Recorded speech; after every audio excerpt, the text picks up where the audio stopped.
everybody, Zaxter99 again, going ahead and talking again about my fantasy football league here on my channel.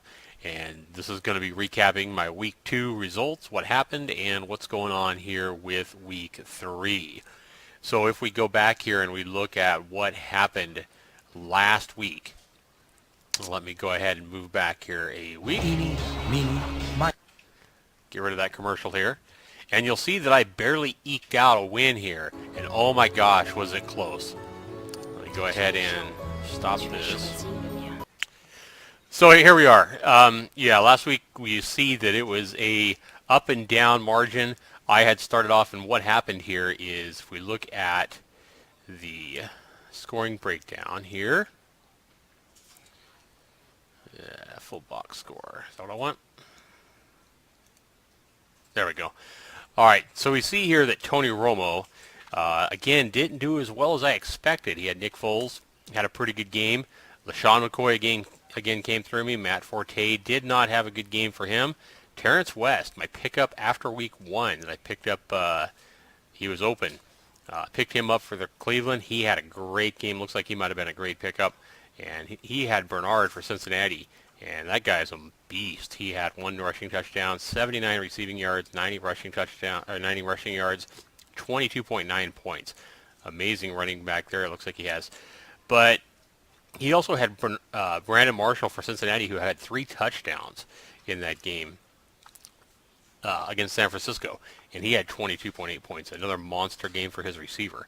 And I had A.J. Green, and he had that toe injury and could not play. So big disappointment for me there, and anybody else in the league across America who had A.J. Green and he got 0 points. I'm sure that caused a lot of losses, especially when you have 2 monsters over here scoring almost 23 points. I had no points there. Julio Jones had a good game. Zach Ertz had a pretty decent game. Golden Tate, not so well.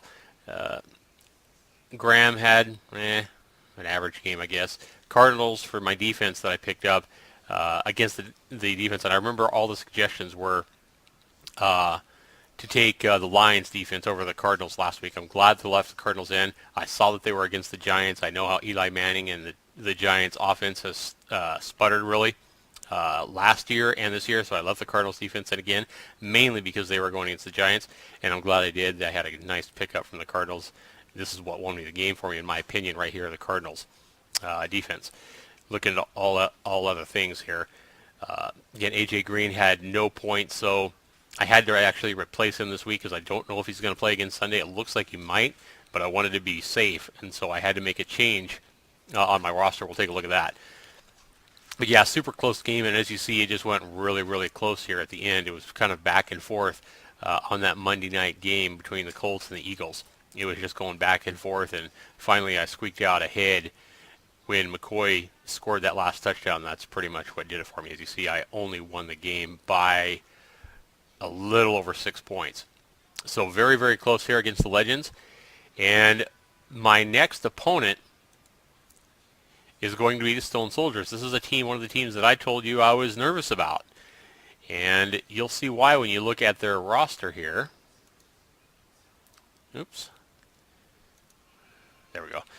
So simple box score that I like to look at. And Romo has already not practiced this week. You know, I was watching Romo last week against the Tennessee Titans, and it looks like he's just a lot less mobile. You know, it looks like he has a hard time throwing that really fast spiral too. You know, he doesn't put the zip on the ball that he was last year. And I don't know if this is going to improve or not. And so I think the Cowboys are going to be pretty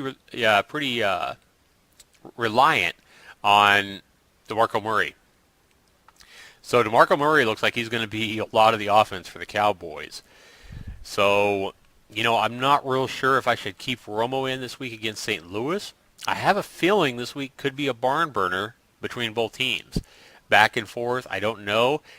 St. Louis is down to their 3rd string quarterback. So if their running game lights up against the Cowboys' defense, though, the Cowboys may be in a situation where they have to rely on Romo to throw the ball.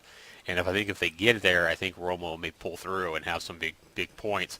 Again, my other quarterback is Tom Brady. He's against Oakland, and they expect him to have a big game.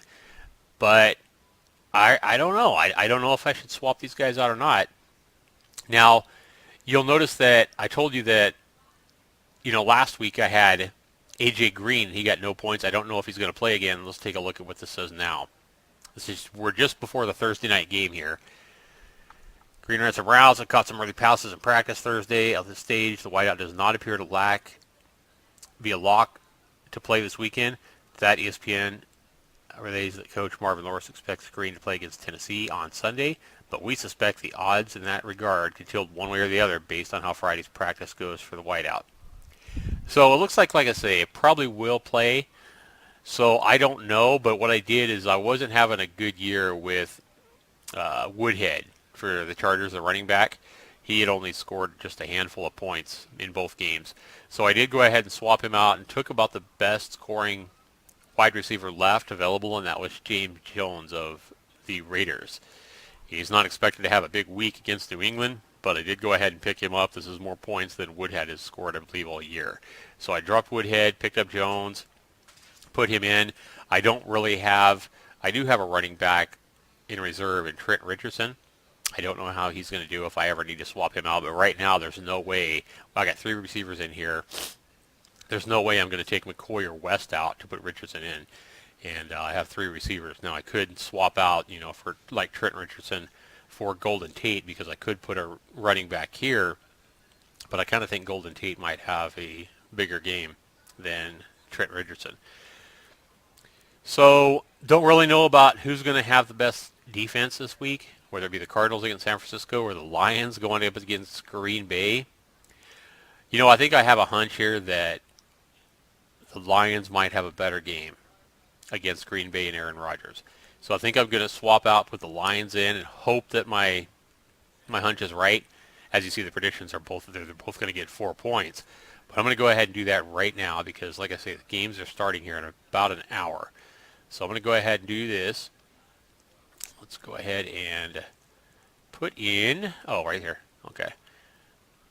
Lions. Even though the Cardinals have scored 20 points for me on the year, the Lions only 11 points. I'm going to go ahead and say Ndamukong Suh and all the other guys in the defense for the Lions are going to come through big this weekend, and that's where my hunch is. Let's see. Should I trade out Steven? I get Shane Graham in Minnesota. I'm going to go ahead and also change out Grotowski for Shane Graham this week. We'll see what happens with that.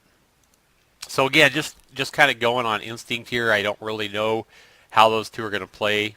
These are pretty, both of these guys I think are probably pretty even. Cardinals are having a better point scorer than I would have thought, and the Lions aren't scoring as many points as I would have thought they would have before the start of the year. But we'll see what happens here with this. I'm definitely going to be watching AJ Green. If it looks like he's definitely going to play, I'm going to be swapping him back out for James Jones. I think I can do that. I think I could trade that out like Sunday morning before the games start. So we'll see about that. And for right now, I think I'm going to stick with my boy Romo. I'm a Cowboys fan. That might be my bias there towards sticking with Romo. I just know that I had him in, I believe it was last year in fantasy football, and he was a big point scorer for me. This year, he's had the back surgery. He's looking a little rusty right now, but I think as the season pulls along, as long as he doesn't get hurt, Romo is going to start putting up some fantasy points. So we'll see if I'm right about that as well.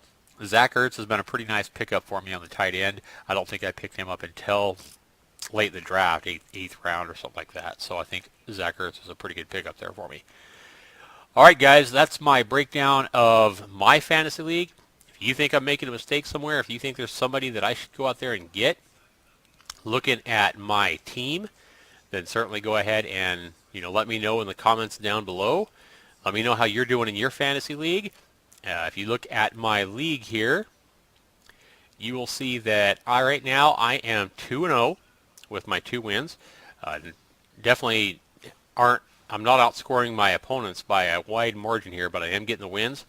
I'm number 2 in my league right now. In Your Ass, surprisingly, is also taking a 2-0 head start this year in my league, and he's outscored his opponents by a little bigger margin than I am, and I think that's why he's rated number 1. So as you can see here, here's where I dumped my James Jones, or added James Jones and dumped Danny Woodhead. Some other people in my league are making some big changes. Added Bernard Pierce, running back. Dropped Toby Gerhart. Somebody dropped Ben Roethlisberger. Picked up Joe Flacco. That's an interesting swap out. Ben Roethlisberger is a pretty big fantasy league quarterback. And I think that's about it. Oh, yeah, somebody had to drop Adrian Peterson because of the charges he's being put up again for child abuse. So, again, we're having some big stories come into the NFL with Ray Rice. As you know, I had to drop him last week, beating his fiance in the elevator. And he was basically kicked out of the NFL. And now Adrian Peterson has the charges again for child abuse, whipping, I think, a 4-year-old kid with a green tree vine. That's surprising news. I would never have thought that about Adrian. Anyway, so somebody had to swap him out and drop Adrian Peterson. That might be a pickup, depending on how this goes with the NFL. I haven't even really read how that's going with the NFL about Adrian Peterson. Is he expected to be suspended? Is he expected to be, definitely let me know in the comments below if you think AP is something I should go pick up and at least put on my bench. What do you guys think? Thanks for watching this Fantasy League video, and this has been Zackster99. Thanks for watching.